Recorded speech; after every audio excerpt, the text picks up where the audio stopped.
Hey, welcome to my live. Thank you for joining me. This is all about the Redfin weekly update. I'm going to bring on some Instagram folks here. There's a delay with Instagram and YouTube. All right, so I've got my Instagram folks on now, and let's get going. So anyway, thank you so much for joining me.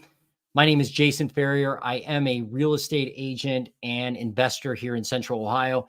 And every week I do a Redfin update, basically just reviewing the latest Redfin weekly data. And I start nationally. I review the national numbers from their update, and then I dive into market specific data with Columbus and Central Ohio. So please leave a comment, ask me a question. I'll get to them at the end. And thanks again for joining me. Okay. Hopefully everybody can hear me okay. And here we go. So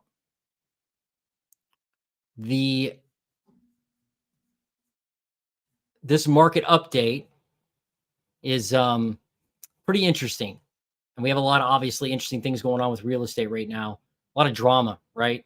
But at the end of the day, people still buy, sell, and invest in real estate. So I think we'll be okay. All right.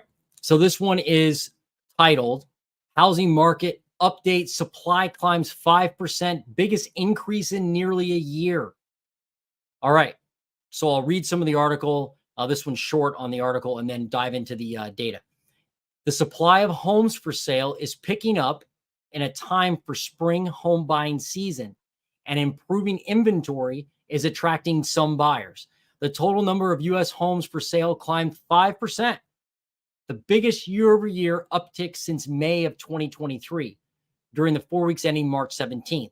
New listings rose 15%, the biggest increase since June of 2021. The surge in listings is bringing some buyers back to the market. Mortgage purchase applications and Redfin's Home Buyer Demand Index, a measure of requests for tours and other buying services from Redfin agents, are each up roughly 9% month over month. Increasing inventory has yet to dampen price growth. The median U.S. home sale price is up 5.3% year over year, the second biggest increase since October of 2022, and the median monthly mortgage payment is just $31 shy of its all-time high due to elevated mortgage rates and prices. Redfin economists expect mortgage rates to gradually decline through 2024, an outlook that was little changed in the wake of this week's Fed press conference, in which the Fed held interest rates steady. So I'm sure everybody, maybe people don't know this, but the mortgage rates don't necessarily the Fed rate doesn't necessarily translate directly into the mortgage rate, right? So there's a spread that mortgage brokers and lenders have from where the rate is, with the Fed and what they're charging. And that spread will expand and contract depending on what's going on in the market, the level of certainty, the level of risk. Now, talking to some mortgage professionals that I know, that spread is normally like 150 basis points. And sometimes lately it's been up to 300 basis points. So there's room for the lenders to reduce that spread and lower mortgage rates, even if the Fed doesn't reduce their interest rate. So hopefully that makes sense. But it has gone up over the last couple of weeks, as we'll see in a second. But then over the last couple of days, it actually dropped a little bit. This morning I looked, and it was just over 7, like 7.01 when I looked. All right, let's get to these leading indicators. So daily average 30-year fixed mortgage rate 7.03 as of March 20th, up from 6.92%. Year-over-year change, that's up from 6.67%. So no doubt, mortgage rates are definitely elevated compared to where they were last year and definitely the year before.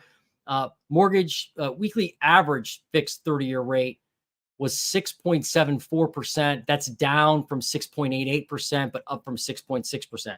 So that's enough with the mortgage rates. We know that they're higher than they were traditionally over the last few years. And it looks like they're kind of sitting around that high 6%, low 7% range. Mortgage purchase applications, though, those were down 1% from a week earlier, but up 9% from a month earlier. So mortgage purchase applications sound like those are rising um, based on if you compare it to a month earlier. Still down 14% though, compared to last year. Redfin Home Buyer Demand Index. This is that weird index they have where they take a bunch of things like requests for tours and other home buying services. They put them all together into an algorithm or some kind of calculation and come up with a home buyer demand index. That's up 8% from a month earlier. So, and down only 5% from last year. So it seems like the demand is picking up in the market. I mean, it's spring. So, that happens every year, as spring approaches. But, a lot of people anyway, have been waiting for like this cataclysmic event of real estate catastrophe. And like the housing market was going to completely implode and there was going to be like carnage all over the place.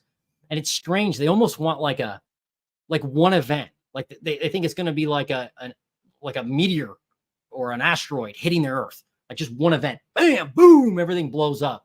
But real estate is, and I have only been in real estate like 6 years, but it's like a big Titanic, right? It has to kind of turn very slowly if it's going to make a change of path. And so even if there are signs that the market could be softening in different areas of the country, I don't know that it'll be one like cataclysmic event that's going to like end life forms as we know it in the housing market. Again, people want that. I think people just are used to getting like information immediately and having like instant results now. So they're like, man, I really want the market to crash. And I think I'll wake up on a Monday morning and I'll look at look at my phone and go, wow, the market completely crashed. Homes can be bought now for like pennies on the dollar. I don't know. I'll let you guys decide that. But anyway, let's keep looking at the facts. Just the facts, man. Google searches for homes, essentially unchanged from a month earlier, down 18% from a year earlier. So from a month earlier, no change in Google searches for homes, down 18% from a year earlier, though. People are, I guess, typing, homes for sale less on Google than they were last year. Touring activity up 29% from the start of the year. At this time of the year, it was up 19% from the start of the year. So I guess that's a difference of 10%, I suppose, a 10% difference. And they use showingtime.com, which is the service most realtors use to, book showings and appointments and all that jazz. Okay, let's go to key housing market data. So Redfin uses the top 400 metros. You can see this up here. And that's how they analyze to get this data. So they use the largest 400 metros. Median sale price. I mean, buckle your seat, right? 374,047, up 5.3% from last year. Not crashing, not down. I mean, forget crashing, not down year over year with median price. Now, there are markets where home values have dropped year over year. I know I watched this guy on YouTube. You should check him out, actually. His name, Travis Spencer with Real Estate Mindset. If nothing else, it's good entertainment. And a couple of days ago, he covered this article and was highlighting the fact that he dove into some other data and highlighted the fact that Jackson, Mississippi, of all places, is down like 40% year over year. And I guess that's supposed to tell us that the market's crashing. However, if a market is down 40% year over year, there's a market that has to be up a ton in order for the median price to adjust and come out at 5.3% year over year increase.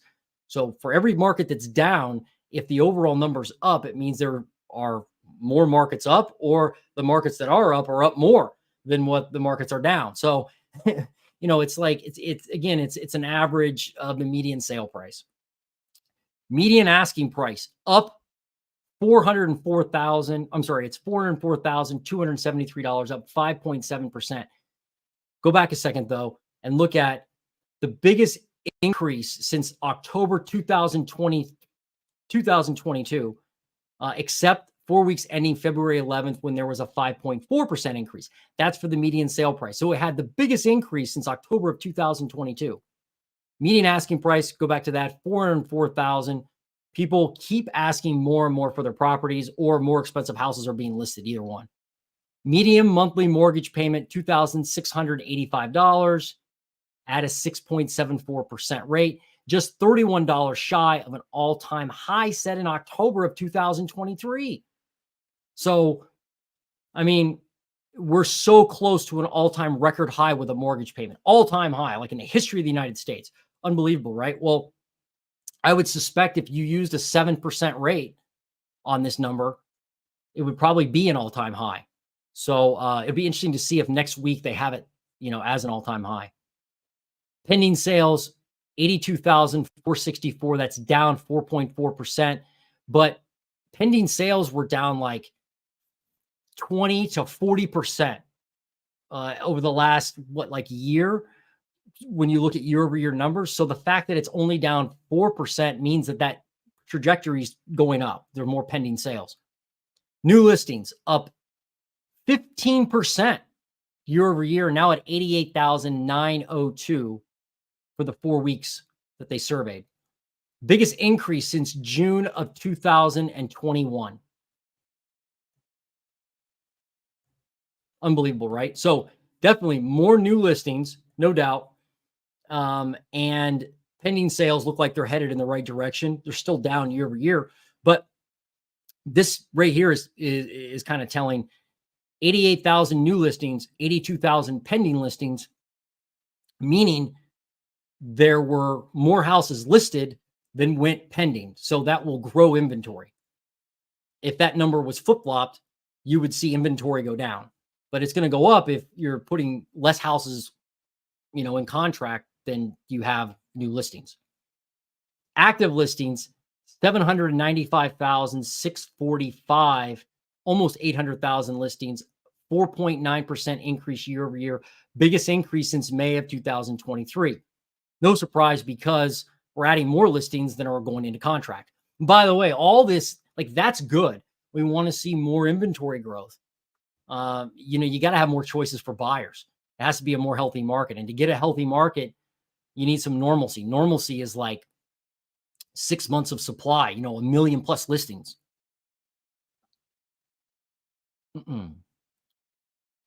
Months of supply. Speaking of months of supply, 3.4 months of supply. That's up 0.4 points. So 4 to 5 months of supply, they say here, is considered balanced, with a lower number indicating a seller market conditions. So how I define this in my own world, in Central Ohio anyway, is that 4 to 5 months is considered balanced. Once you go past 5 months, it becomes a seller or a buyer's market rather. And anything over 7 months is a strong buyer's market. So we're really close to getting to a balanced market, which is great. That's what we want. Share of homes off market in 2 weeks, 41.3, up from 40%. Median days on market, 43, down 1 day. I highlighted that one because it seems like every week I update this, it's the median days on market is lower than it was last year, meaning houses are selling faster. Share of homes sold above list price, 25.9% of homes sold above list price, up from 25%. So that keeps going up too. Share of homes with price drops, 5.7%. That's 1.5 points more. So as you add more inventory to a market, and as inventory increases, especially more expensive inventory, and that's what's happening. If you look at your market, wherever you are, particularly here in Central Ohio, there is a massive amount of more expensive homes hitting the market versus affordable homes. And because of that, my guess is that people are reducing their prices there on the more expensive homes, to get them to sell, obviously. Average sale to list price ratio, 98.7%, 0.3 points higher year over year. So buyers are basically paying what sellers are asking, 98.7. A lot of people see this previous number of 5.7% share of homes with price drops, and they think price drops are exploding, like sellers are slashing prices. It's red tag event, woo, woo, woo. But no, people are still paying 98.7% of list price. So it's like there's not much discount out there, folks. It's, it's barely any, right? 1.3%. discount. So if they'll have like $100,000 home, it's like $1,300. So is that a savings? Well, I guess, but it's not like a fire sale. All right, let's go to the metro level highlights. Now, this part only includes data in the most 50 populous US metros. I thought this was also interesting. I've never seen this before. Maybe I just missed it. Select metros may have been excluded from the time to time to ensure data accuracy. I'm guessing what this is, and I emailed Redfin to ask them what that exactly meant. But my guess is that there were some MLSs, some MLS boards that provide the data to Redfin that are like not reporting to Redfin or not allowing Redfin to access the data. I mean, remember, Redfin left the National Association of Realtors. So they have access to the MLS still. And that's kind of interesting. Like, I don't think I can do that, at least not right now. I have to be a member of NAR in order to access the MLS. So I don't know how that translates into the data, but anyway, that's more of the conspiracy theorist stuff, I guess. Median sale price, where it went up the most: San Jose, California, 18.9, Miami, 15.6, West Palm Beach, 15.3, Newark, New Jersey, 14.6, and Anaheim, California, 14.5. I'm on the right report, right? Yeah, I'm just kidding.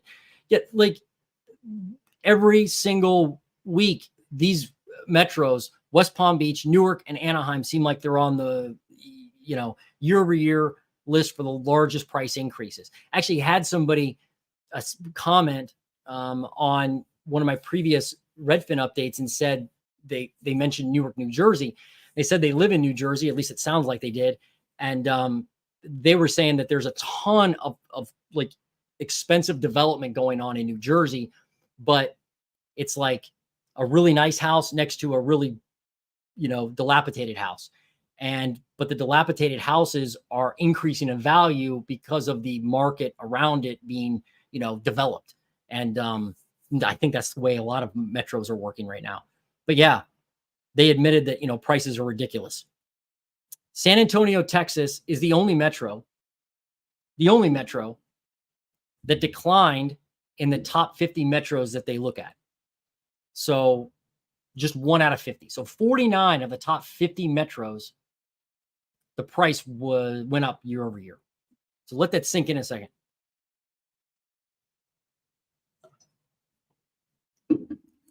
I really do feel bad for people that have waited to purchase a home just because they want to wait. Like, not because they couldn't afford it before and they had to, took time to save money or to get their finances together or to find the right house. I feel sorry for the people that just decided to wait and prices continue to run up. And so it's sad. I hope we get more inventory because a 15% increase year over year is not sustainable. The average increase, I think, through the last 20 years is about 6%. And that includes if you lump in these insane increases we've had over the past 4 years, where prices have gone up 40% over the last 4 years. But getting back to like a 5% increase year over year would be nice. Something steady and dependable versus just erratic and off the charts. Pending sales, where homes are going into contract the most. San Francisco up 18%. San Jose, California, 16.4. Cincinnati, 13.7. Milwaukee, 18.8. Austin, Texas, 8.8 increase. Austin, Texas, 8.8. Hey, there we go. Atlanta, San Antonio, Houston, Miami, Jacksonville, all down with pending sales. Pending sales increased in 15 metros. So that's good. More pending sales. That helps the market. New listings, San Jose, California, 40% increase. Phoenix, 31% increase in new listings. Sacramento, 29% increase in new listings. Tampa, Florida, Miami, Florida, both up a ton in new listings. Florida's like exploding with inventory. It's up a lot in many places in Florida. So that should really affect prices, you would hope, moving forward, make it more affordable. I heard this morning that condos are like flooding the market in Florida right now because of insurance, because of condo insurance and condo fees and HOA fees and assessments and things. So there's a ton of condos, I guess, that are getting dumped on the market. Maybe that's causing these new listings to go up so much. Comment below if you, or on Instagram, wherever you are, if you live in Florida, or you know somebody in Florida, or you're a realtor in Florida, whatever, maybe you vacation there. You see a lot of houses for sale. Be interesting to know. Atlanta and Chicago, the two markets where new listings dropped, declined in just 2 metros. So 2 out of the 50 is the only, Atlanta, Chicago, the only area where new listings actually declined year over year. All right, let's visualize some of this data. This is the good stuff, right? You get to look at a chart. Charts are fun. Median sale price, 5.3% year over year. Yep, no doubt. It's going like this, right?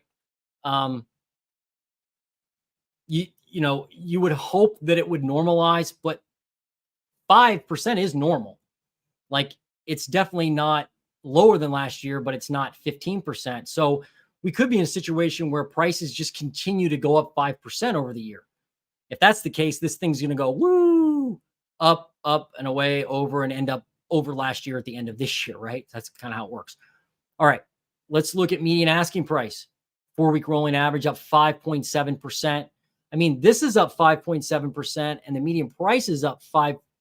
This is up 5.7. The median price is up 5.3. So one could assume as the median price continues to increase, or the median asking price, that the median price will increase, right? You can kind of assume that.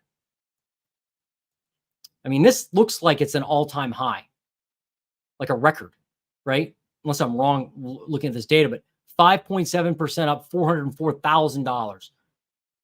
Continues to outpace last year and the previous years by far.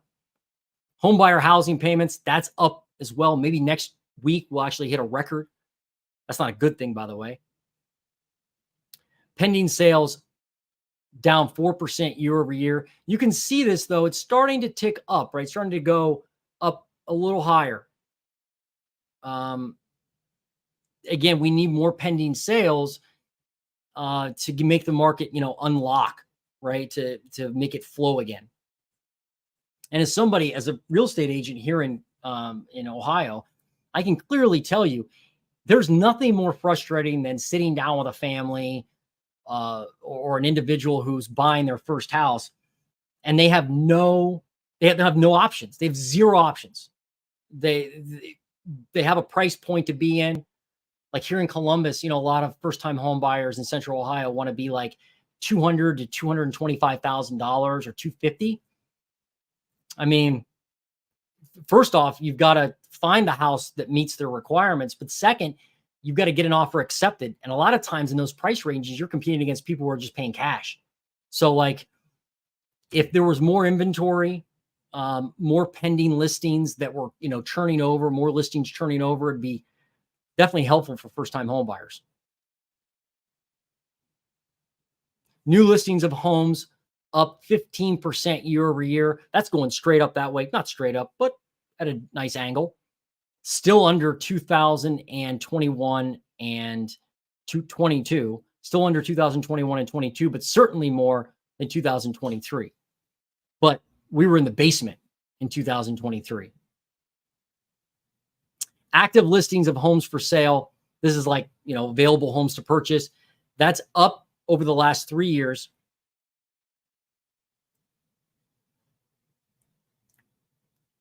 .9%. It says we have 795,000 homes available to purchase.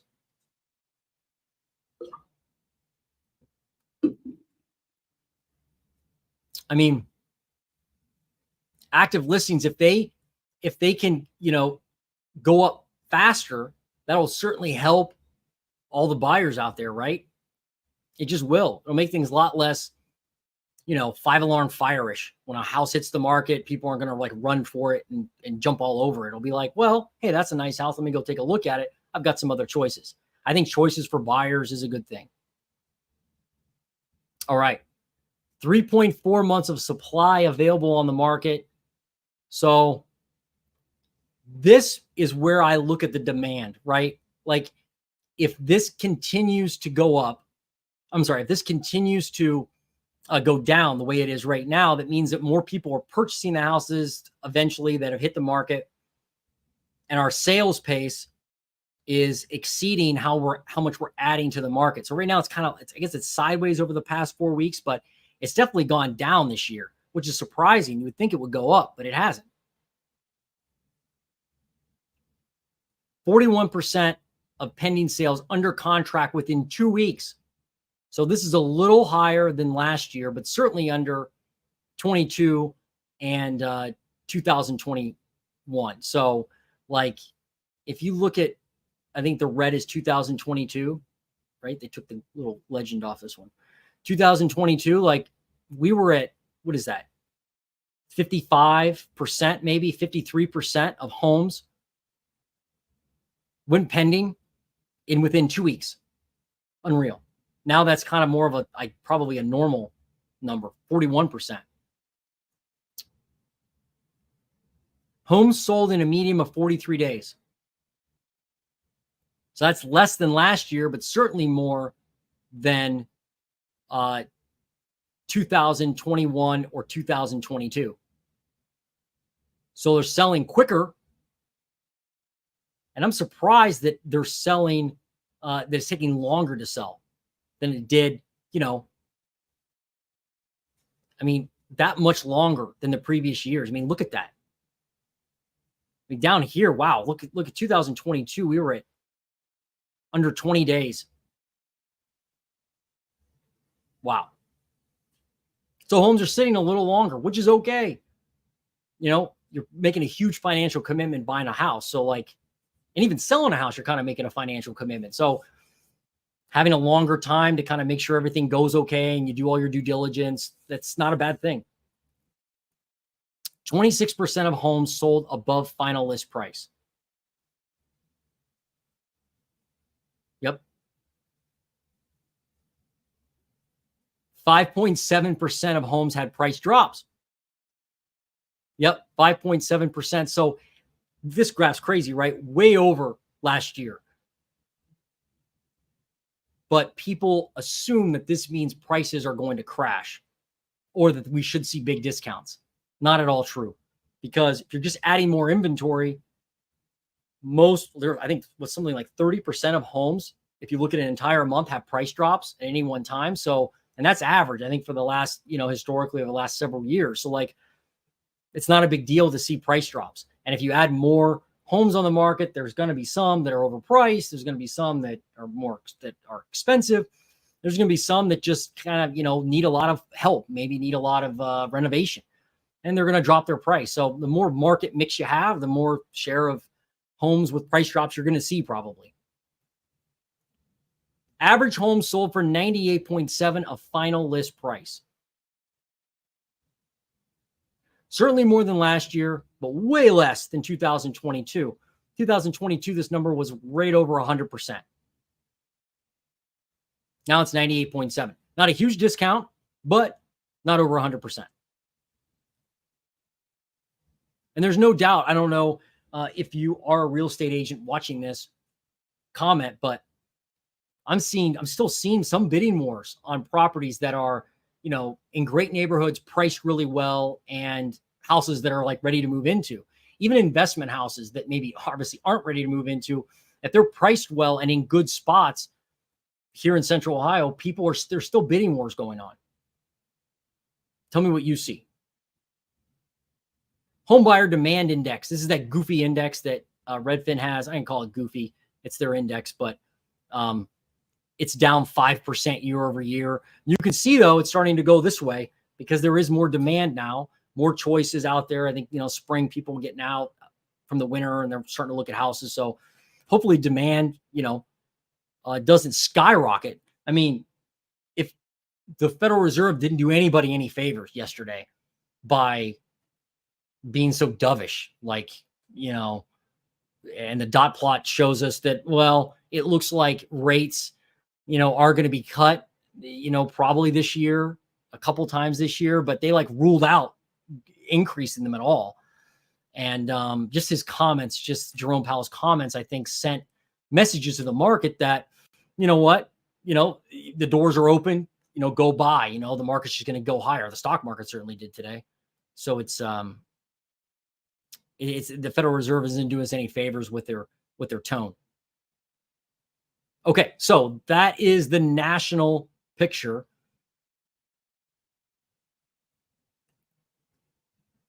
I'm going to go to the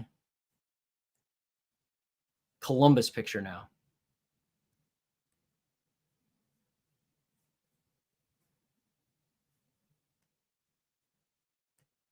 All right.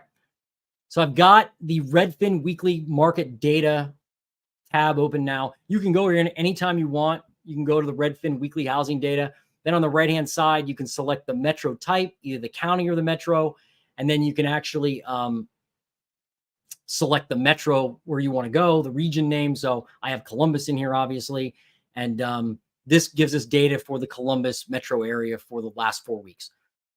And this is way up to date compared to like Columbus Board of Realtors, who produces the report every, once a month at the end of the month for the previous month. And by then it's kind of like old news.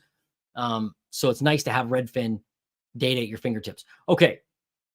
Let's look at, we started with months of supply, but let's look at, oops, they're going to kick me out, make me do it again. Yeah, they did.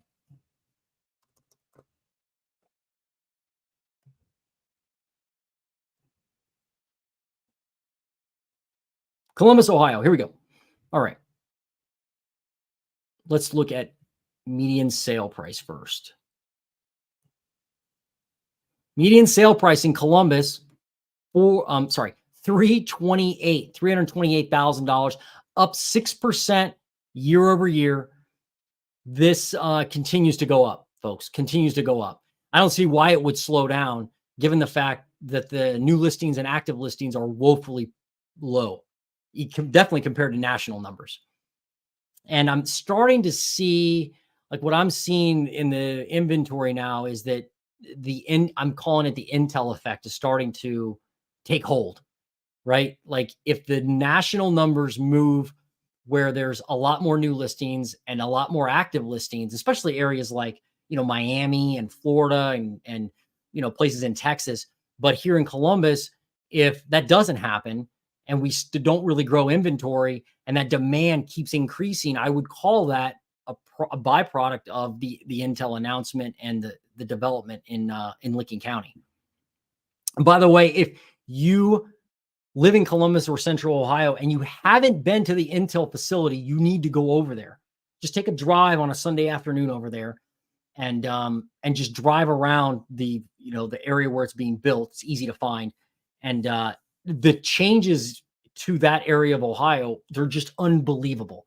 And the job site is 1,000 acres. It looks like they're building the Death Star. That's what I kind of call it. It looks like they're building a Death Star. There are cranes up everywhere, tons of concrete, and then during the weekday, tons of workers and trucks just moving all over and dust and debris. I really feel bad for the for the homeowners in that area because it's like a war zone over there.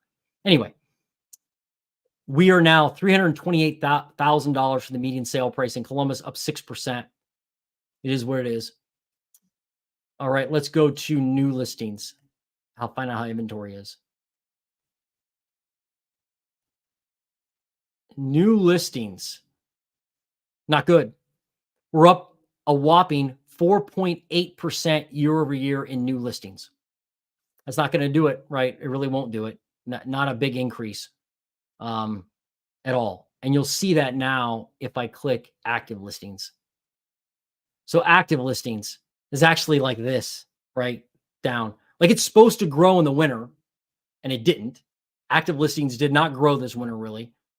I mean, we were bad all winter, and now we're really not much better. I mean, can you imagine what will happen in the next few weeks? I mean, last year, this number, it went up the active listings went up pretty fast. But let me put my little mouse pointer on.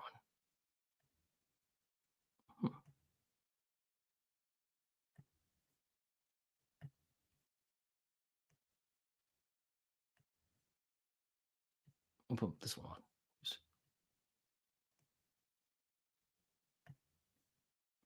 Didn't work. Anyway, the active listings just are not where they need to be to create some type of price decline in Columbus. And or forget that, just some choices. It'd be nice to have some choices, right?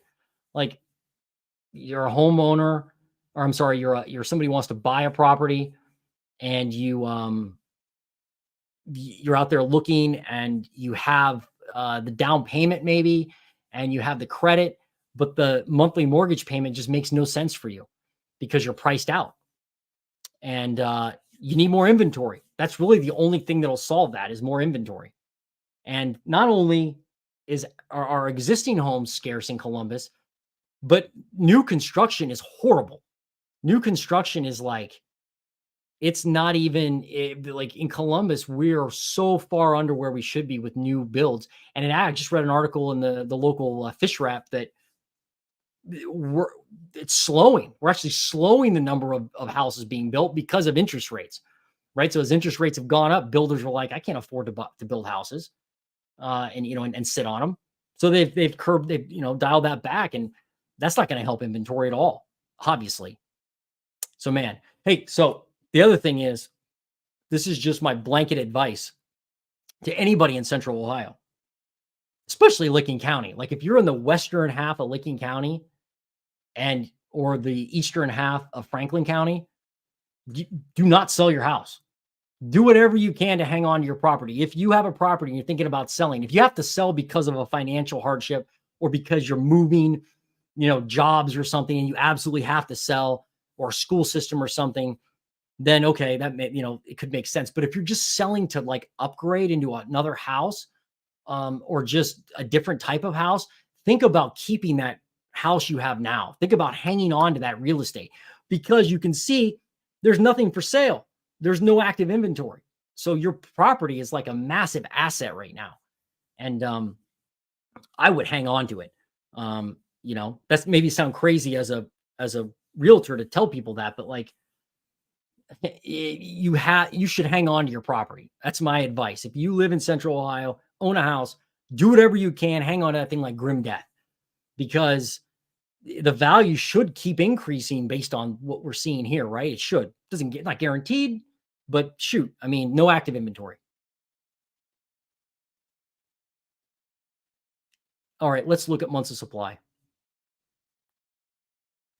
Well, they do it as weeks of supply, but same diff. Year over year, up 0.6 weeks. Man. So like a little over 2 months of supply is what we have. It's a little higher than last year, but again, not much better. Let's look at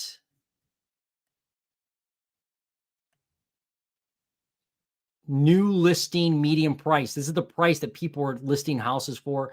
That's at $333,000, up 5.6% from last year. Homes sold. So this is actually how many houses are actually selling. This is going up. It's still down compared to last year, but it's certainly headed in the right direction. I can tell you I am busy as a real estate agent. Got several listings going on and several buyer clients that are looking for houses, but so I am busy, but the number of houses transacting is definitely lower than it was last year.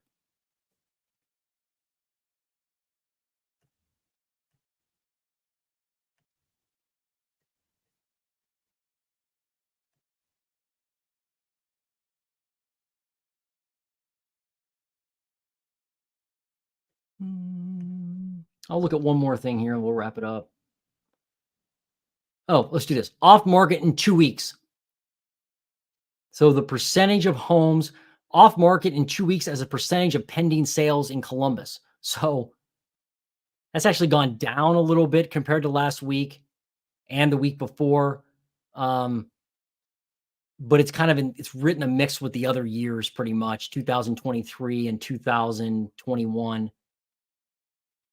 25. Whoops. That's hard to see.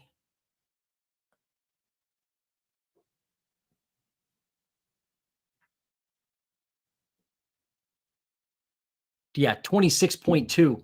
So 26.2% of homes went off the market pending in 2 weeks or less. Year over year, that's 1.6% more. So not that impressive. But that's not surprising because there's nothing to choose from out there.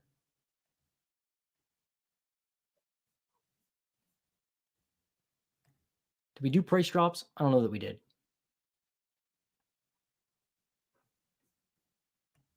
Went through a lot of data today.